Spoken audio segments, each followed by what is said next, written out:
पंतप्रधान नरेंद्र मोदी यांनी केलेल्या एका विधानासंदर्भात महिला आरक्षण विधेयकासाठी पंतप्रधान नरेंद्र मोदींनी विरोधकांना एकत्र येण्याचं आवाहन केलेलं आहे।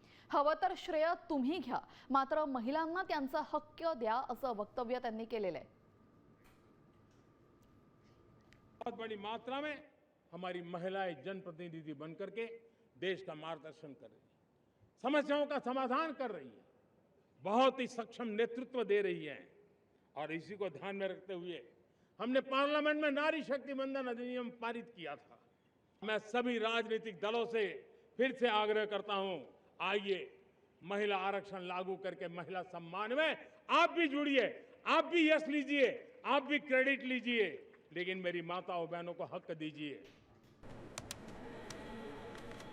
मी खात्रीशीर न्यूजसाठी फक्त साम टीव्ही बघते, कारण तिथल्या बातम्या रिलेट करतात।